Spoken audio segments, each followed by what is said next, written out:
ابی بن کعب رضی اللہ تعالیٰ عنہ سے سیدنا عمر رضی اللہ عنہ نے پوچھا حضرت تقویٰ کسے کہتے ہیں؟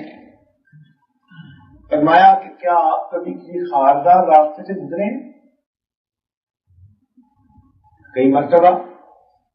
کیسے گزرتے ہیں؟ فرمایا کہ میں بچ بچا کے ایسے گزرتا ہوں کہ میرا دامن کسی کانٹے میں الجھ نہ جائے۔ فرمایا اسی کا نام تقویٰ ہے کہ انسان ایسے احتیاط بھری زندگی گزارے اس کا دامن کسی گناہ میں ملوث نہ ہو جائے، اس کو تقویٰ کہتے ہیں۔ اللہ رب العزت کے ہاں سب سے زیادہ معزز مکرم وہ انسان ہے جو زیادہ متقی ہے۔ ہر چیز کا ایک پیمانہ ہوتا ہے۔ اللہ تعالی کے ہاں کون کتنا عزت والا ہے اس کو ناپنے کا پیمانہ تقویٰ کہلاتا ہے۔ ارشاد فرمایا یا ایھا الناس، اے انسانوں، انا خلقناکم من ذکر و انثی، ہم نے تمہیں ایک مرد عورت سے پیدا کیا۔ وجعلناکم شعوبا وقبائل لتعارفوا، ہم نے تمہارے قبائل اور ذاتیں اس لیے بنائیں کہ آپس میں تعارف ہو سکے۔ ان اکرمکم عند اللہ اتقاکم، بے شک تم میں سب سے زیادہ اللہ رب العزت کے ہاں عزت والا وہی ہے جو تم میں سے زیادہ متقی ہے۔ اتقا کا لفظ استعمال کر، زیادہ متقی، تقویٰ کے درجات ہیں۔ ارشاد باری تعالیٰ ہے الف لام میم ذالک الکتاب لا ریب فیہ ھدی للمتقین، یہ کتاب ہے جس میں کوئی شک نہیں، یہ ہدایت ہے متقی لوگوں کے لیے۔ یہاں پر طلباء اکثر سوال پوچھتے ہیں کہ اگر اس کتاب میں متقیوں کو ہدایت دینی ہے تو فاسق اور فاجر لوگوں کا کیا بنے گا؟ تو مفسرین نے اس کا جواب لکھا کہ تقویٰ کے مدارج ہیں۔ سب سے ادنا درجہ یہ ہے کہ انسان قرآن مجید کو طلب کے ساتھ ہدایت کی نیت لے کر پڑھے، تب اس کو قرآن پاک سے ہدایت ملتی ہے۔ اور نیت میں کھوٹ ہوگا تو ہدایت ملنے کی بجائے الٹا گمراہی بڑھے گی۔ یضل بہ کثیرا ویہدی بہ کثیرا، اللہ تعالیٰ اس کتاب کے ذریعے بہت لوگوں کو ہدایت بھی دیتا ہے اور بہت لوگوں کو زیادہ اور گمراہ بنا دیتا ہے۔ تو نیت کھوٹی ہوگی تو قرآن مجید پڑھ کے بھی انسان ہدایت نہیں پائے گا۔ تو نیت کا ٹھیک ہونا، نیت میں طلب ہونا، طالب صادق بن کر قرآن مجید کو پڑھنا، یہ گویا تقویٰ کا سب سے پہلا درجہ ہے۔ اور آخری درجے کی کوئی حد نہیں۔ یہ بھی عجیب بات ہے، شریعت میں ہر چیز کی حد بتا دی گئی، لیکن تقویٰ ایسا کہ میدان کھلا چھوڑ دیا۔ بھاگنے والے ذرا بھاگ کے دکھائیں کتنا تیز رفتار دوڑتے۔ چنانچہ ارشاد فرمایا فاتقوا اللہ ما استطعتم، تم تقوی اختیار کرو جتنا تمہارے اندر استطاعت ہے، جتنا جس میں ہمت ہے تقوی اختیار کرو۔ تو اس کی حد کوئی نہیں، جتنا انسان زیادہ تقوی اختیار کرے گا اتنا اللہ رب العزت کا زیادہ قرب پائے گا۔ چنانچہ ایک جگہ ارشاد فرمایا یا ایھا الذین آمنوا اتقوا اللہ حق تقاۃ، اے ایمان والو اللہ سے ڈرو جیسے ڈرنے کا حق ہے، تقوی اختیار کرو جیسے تقوی اختیار کرنے کا حق ہے۔ ہر چند آیات کے بعد تقوی سے متعلق کوئی مضمون آ جاتا ہے۔ قرآن مجید پڑھ کے دیکھیے، جیسے ایک جیولر اپنے زیور کو ہیرے اور موتیوں سے سجاتا ہے، یوں اللہ رب العزت نے اپنے کلام کو تقوی کے ساتھ سجایا ہے۔ ہر دوسرے تیسرے صفحے پر، آدھے صفحے پر، چند آیتوں کے بعد آپ کو تقوی، یہ ایسا اللہ رب العزت کو محبوب تو چاہتے ہیں کہ ہم تقوی والی زندگی گزاریں۔ اسی لیے اللہ رب العزت کا دوست کون ہوتا ہے؟ جو متقی. ارشاد باری تعالیٰ ہے الا ان اولیاء اللہ لا خوف علیہم ولا هم یحزنون. جان لو جو اللہ تعالیٰ کے دوست ہوتے ہیں نہ ان پر کوئی خوف ہوتا ہے نہ ان کے دل میں کوئی حزن ہوتا ہے. یہ کون لوگ ہیں؟ الذین آمنوا وکانوا یتقون. وہ لوگ جو ایمان لائے اور انہوں نے تقوی کو اختیار کیا. تو تقوی کے بغیر ولایت نہیں ملتی. اس لیے قرآن پاک میں بڑی وضاحت اور صراحت کے ساتھ بتلا دیا ان اولیاءہ الا المتقون. اس کے ولی وہی ہوتے ہیں جو متقی ہوتے ہیں. ہمیں سمجھنے کی ضرورت ہے. آج تو حالات ایسے امت کے بگڑ گئے کہ آدھا ننگا آدھا ولی اور پورا ننگا پورا ولی. حیران ہوتے ہیں جن کے جسم پہ کپڑا بھی نہیں ان کے پیچھے بھاگتے پھرتے ہیں. قرآن مجید کی تعلیمات کے آئینے میں ولی کی زندگی کو دیکھنے کی ضرورت ہے کہ وہ کون ہوتا ہے. تو اولیاء اللہ وہی ہوتے ہیں جو متقی اور پرہیزگار ہوتے ہیں. اور یہ بھی شیطان کبھی کبھی انسان کو دھوکہ دیتا ہے. خواب میں کسی بزرگ کی زیارت ہو گئی, کسی بزرگ کی شکل میں آ گیا اور بس پھر لوگ کسی بزرگ کی خواب میں شکل دیکھ کے اپنے معتقد ہو جاتے ہیں. یہ بھی آج کا عجیب فتنہ ہے. پتہ نہیں سالکین کو کیسے کیسے وہ روڑے اٹکاتا ہے اور ان کو نیچے گرانے کی کوشش کرتا ہے. ظاہر میں کبیرہ کا مرتکب ہوتا ہے اور خواب میں کسی بزرگ کی شکل دیکھ کر اپنا معتقد جی میرے تو حالات بہت اچھے ہیں, خوابوں کے شہزادے بنے پھرتے ہیں. تو اہل اللہ وہ ہوتے ہیں جو متقی ہوتے ہیں, پرہیزگار ہوتے ہیں, جن کی زندگی تقوی کے مطابق. اس لیے اللہ رب العزت متقی بندے ہی کے عملوں کو قبول فرماتے ہیں. چنانچہ ارشاد فرمایا انما یتقبل اللہ من المتقین, بے شک اللہ تعالی متقیوں ہی کے اعمال کو قبول فرماتا ہے. تو تقوی آج کے زمانے میں تقوی کو سمجھنا ہونا تو اس کا مطلب ہے احتیاط بھری زندگی گزارنا. اکثر لوگوں کی زبان سے آپ نے لفظ سنا ہوگا to be on the safe side. اور جی ایئرپورٹ پر تو پہنچنا ہے 8 بجے, to be on the safe side ہم 7:30 بجے پہنچ جائیں گے.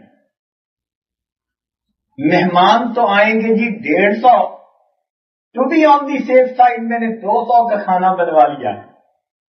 تو دنیا کے معاملات میں جیسے to be on the safe side رہ کر ہم کام کرتے ہیں, دین کے معاملے میں to be on the safe side رہ کر زندگی گزارنے کو تقویٰ کہتے ہیں. محتاط زندگی. الحلال بین والحرام بین, حرام بھی واضح حلال بھی واضح, بینہما مشتبہ, ان کے درمیان میں مشتبہ چیزیں ہوتی ہیں. جو شخص ان مشتبہ چیزوں کو بھی اللہ رب العزت کی رضا کے لیے چھوڑ دیتا ہے وہ انسان متقی پرہیزگار بن جاتا ہے. تو تقوی کچھ کرنے کا نام نہیں, نہ کرنے کا نام. یعنی جو شبوں میں ڈالنے والی چیزیں ہوں ان کو اللہ کے لیے چھوڑ دینا, احتیاط بھری زندگی گزارنا. مثلا اس کو اور زیادہ واضح کرنا ہو, غیر محرم کے چہرے کو نہ دیکھنا یہ فتویٰ ہے. غیر محرم کے چہرے کو نہ دیکھنا یہ فتویٰ ہے, اور غیر محرم کے کپڑے کو بھی نہ دیکھنا یہ تقویٰ ہے. کیا مطلب کہ جب پتہ ہے کہ اس طرف غیر محرم ہے اب اس کے کپڑے کو بھی دیکھنے کی ضرورت نہیں. یہ نہ کوئی سوچے کہ جی وہ تو برقعے میں ہے چادر میں ہے, نہیں. تقویٰ یہ ہے کہ جب پتہ ہے غیر محرم ہے اب اس کے کپڑے کو بھی مت دیکھو. تو آسان الفاظ میں تقویٰ اسے کہتے ہیں, احتیاط, محتاط زندگی گزارنا. اس تقویٰ سے اللہ رب العزت انسان کو سینے کا نور عطا فرماتے ہیں.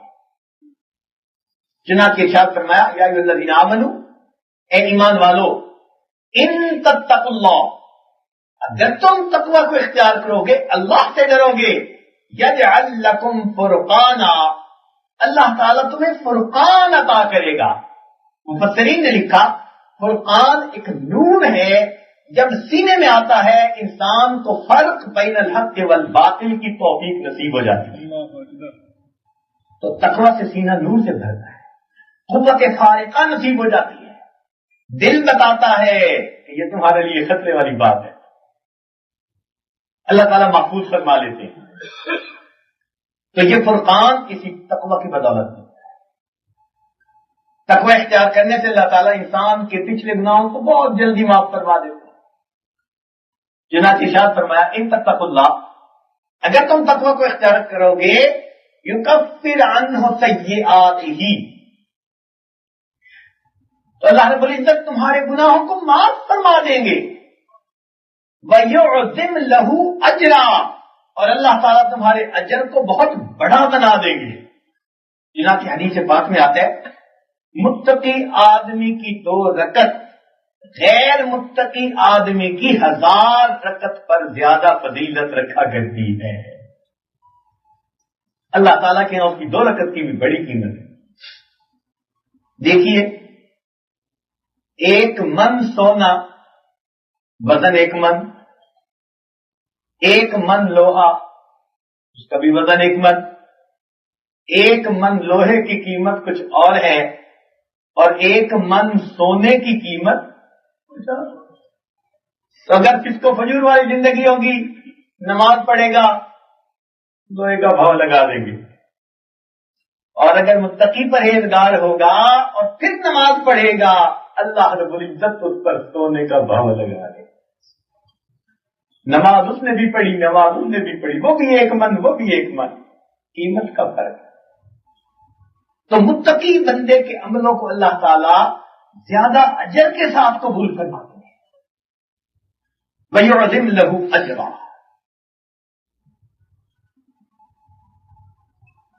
اس لیے متقی آدمی اللہ تعالیٰ کو یاد کرتا ہے، اللہ تعالیٰ اس کو شیطان سے بچا لیتے ہیں۔ ان الذین اتقوا، بے شک جو لوگ متقی ہیں، اذا مسهم طائف من الشیطان تذکروا فاذا هم مبصرون، جب شیطان کی ایک جماعت ان پر حملہ آور ہوتی ہے وہ اللہ تعالیٰ کا ذکر کرتے ہیں اور اللہ تعالیٰ ان کو شیطان کے ہتھ کنڈوں سے محفوظ فرما دیتے ہیں۔ تو متقی بندہ اللہ تعالیٰ کی حفاظت میں آ جاتا ہے، اس پر اللہ رب العزت کی رحمتوں کا سایہ ہوتا ہے، اللہ تعالیٰ اس کی پشت پناہی فرماتے ہیں۔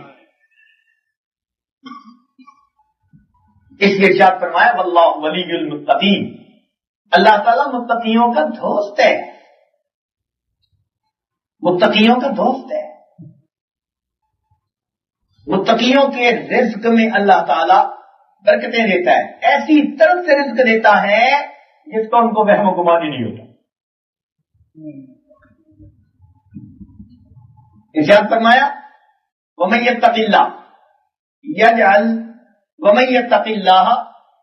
يَجْعَلْ لَهُ مَخْرَجًا، جو اللہ تعالیٰ سے ڈرتا ہے تقوی اختیار کرتا ہے اللہ تعالیٰ اس کے لیے مخرج بنا دیتے ہیں، نکلنے کا راستہ، پریشانیوں سے، مصیبتوں سے، ہر قسم کے برے حالات سے نکلنے کا راستہ بنا دیتے ہیں۔ وَيَرْزُقُهُ مِنْ حَيْثُ لَا يَحْتَسِبُ، اور اللہ تعالیٰ اس کو ایسی طرف سے رزق دیتے ہیں جہاں سے اس کو گمان بھی نہیں ہوتا۔ دیکھیے رزق کی بات ذرا سمجھنے کے لیے آسان سی مثال، کسی نے اگر مرغیاں پالی ہوئی ہو نا، کچھ لوگ شوق کرتے ہیں گھروں میں، تو اس کو دانہ ڈالنے کے 2 طریقے، ایک تو یہ ہوتا ہے کہ مالک کبھی ہاتھ میں گندم کے دانے لے کے یا رائی کے دانے لے کے یوں بکھیر دیتا ہے، تو وہ مرغی سارا دن ان دانوں کو چگتی پھرتی ہے، ایک ایک دانہ چگتی پھرتی ہے، اور کبھی کبھی کسی برتن میں وہ دانے بھر کے اس کے سامنے ہی رکھ دیتے ہیں، ایک ہی جگہ اس کو سب کچھ مل جاتا ہے۔ دونوں انداز ہے۔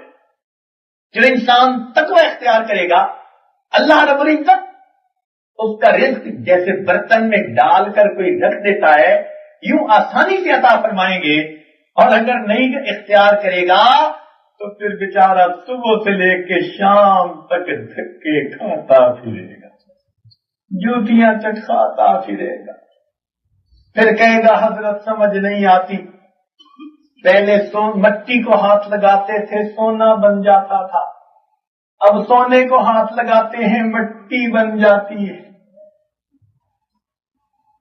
اللہ رب العزت کی طرف سے جب برکتیں آتی ہیں اللہ تعالیٰ پھر ایسی طرف سے رزق دیتے ہیں بندے کو گمان ہی نہیں ہوتا۔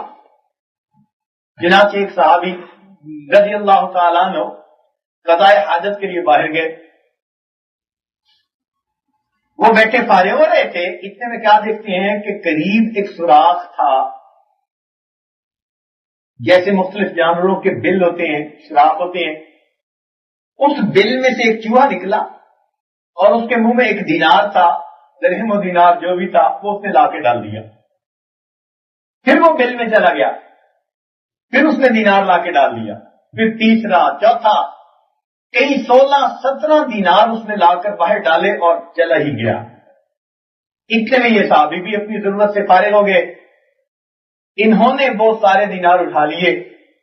صحابہ کرام کی ایک بہت خوبصورت عادت اور بات یہ تھی کہ جو بات ان کے لیے نہیں ہوتی تھی وہ آ کے نبی علیہ الصلوۃ والسلام سے ضرور پوچھا کرتے تھے۔ چنانچہ ایک نیا واقعہ پیش آیا، انہوں نے آ کے نبی علیہ السلام کی خدمت میں عرض کیا، اے اللہ کے محبوب میرے ساتھ یہ معاملہ پیش آیا، اب آپ فرمائیے میرے لیے ان پیسوں کا استعمال جائز ہے یا نہیں ہے؟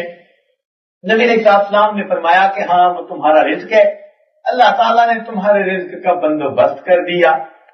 جب کبھی اس حدیث پاک کو پڑھتے ہیں حیران ہوتے ہیں، صحابہ کرام کے تقوی کی وجہ سے اللہ رب العزت ان کو بلوں سے رزق دیا کرتے تھے، اور آج ہماری حالت یہ سارا مہینہ محنت کر کے جو رزق کماتے ہیں وہ بلوں میں چلا جاتا ہے۔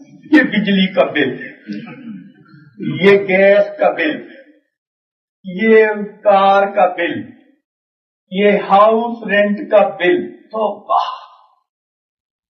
کما کے خون پسینہ بہا کے جو ہے سب بلوں کی نظر۔ کہتے ہیں جی ڈاک آتی ہے تو دل گھبراتا ہے کوئی بل نہ آ گیا ہو۔ سوچنے کی بات ہے کتنا فرق ہے یار ہماری اور ان کی زندگی۔ تو ارشاد فرمایا کہ جو آدمی تقوی اختیار کرے گا اللہ رب العزت اس کے لیے مخرج بنائیں گے، ایسی طرف سے رزق عطا فرمائیں گے جس کا ان کو وہم و گمان ہی نہیں ہوگا۔ یہ اللہ تعالیٰ رزق کا بندوبست فرما دے، اور اللہ تعالیٰ تقوی ہی کی وجہ سے انسان کے رزق میں برکت عطا فرما دے۔ ارشاد فرمایا وَلَوْ أَنَّ أَهْلَ الْقُرَىٰ آمَنُوا وَاتَّقَوْا، اگر یہ بستی دیسوں والے ایمان لاتے اور تقوی کو اختیار کرتے لَفَتَحْنَا عَلَيْهِمْ بَرَكَاتٍ مِّنَ السَّمَاءِ وَالْأَرْضِ، ہم آسمان اور زمین سے ان کے لیے برکتوں کے دروازوں کو کھول دیتے۔ دوسرے کا فرمایا لَأَكَلُوا مِن فَوْقِهِمْ وَمِن تَحْتِ أَرْجُلِهِمْ، ہم ان کو وہ نعمتیں کھلاتے ہیں جو اوپر سے اتارتے ہیں اور وہ نعمتیں کھلاتے ہیں جو پاؤں کے نیچے زمین سے نکالتے ہیں۔ مفسرین نے بڑا عجیب نقطہ لکھا، وہ فرماتے ہیں انسان دو چیزوں کا نام، ایک جسم اور ایک اس کی روح۔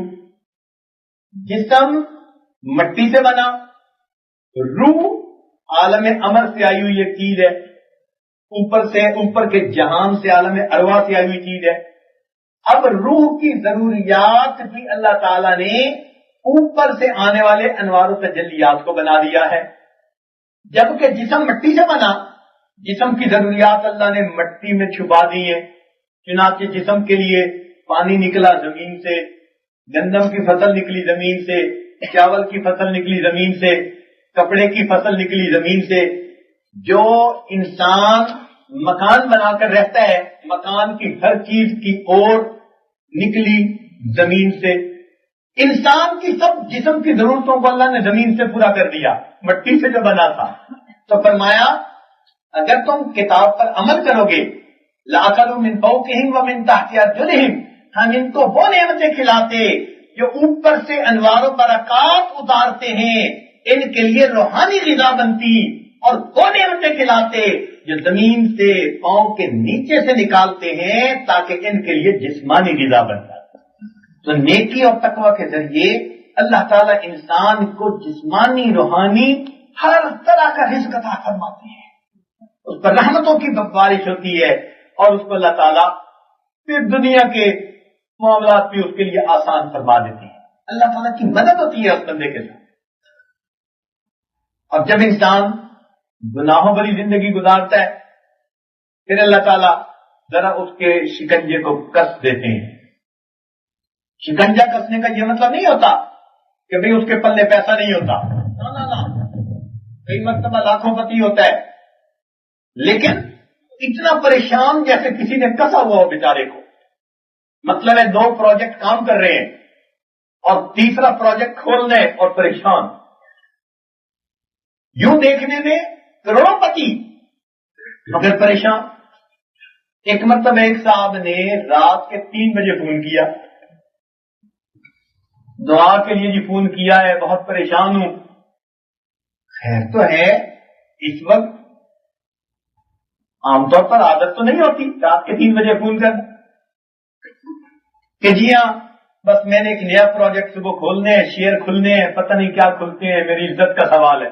اب اس بندے کے پاس اتنا پیسہ خود کہا کرتا ہے کہ اگر میں معلوم کرنا چاہوں تو مجھے 1 مہینہ چاہیے تاکہ میرے اکاؤنٹ برانچ کے بندے تمام جگہوں سے معلوم کر کے بتائیں کہ میری یعنی میرے پاس کتنی اماؤنٹ اور کتنی رقم موجود ہے، لیکن پریشان اتنا کہ جی میری عزت کا سوال ہے۔ تو اللہ تعالیٰ سب کچھ ہونے کے باوجود پریشان کر دیتے ہیں، اور متقی آدمی کو اللہ رب العزت بھلے کھانے کو کچھ بھی نہ ہو دل کا سکون عطا فرماتا ہے۔ اس لیے ارشاد فرمایا وَضَرَبَ اللَّهُ مَثَلًا قَرْيَةً، اور اللہ مثال بیان فرما دیتا ہے ایسی بستی والوں کی كَانَتْ آمِنَةً مُطْمَئِنَّةً، ان کے پاس امن بھی تھا، اطمینان بھی تھا۔ امن سے مراد نہ باہر کے دشمن کا ڈر، اور اطمینان سے مراد نہ کوئی اندر کا غم، نہ اندر کا غم نہ باہر کا ڈر۔ یاتیہا رزقہا رغداً من کل مکان، چاروں طرف سے ان پر رزق کی بہتات تھی۔ وکفرت بنعم اللہ، انہوں نے اللہ کی نعمتوں کی ناقدری کی۔ فأذاقها اللہ لباس الجوع والخوف بما كانوا يصنعون، اللہ تعالیٰ نے انہیں بھوک، ننگ اور خوف کا لباس پہنا دیا اس لیے کہ وہ کرتوت ایسے کیا کرتے۔ اللہ رب العزت سے بندے سے ناراض ہو جاتے ہیں، تقوی اختیار کرنے سے اللہ رب العزت رزق میں برکتیں عطا فرما دیں۔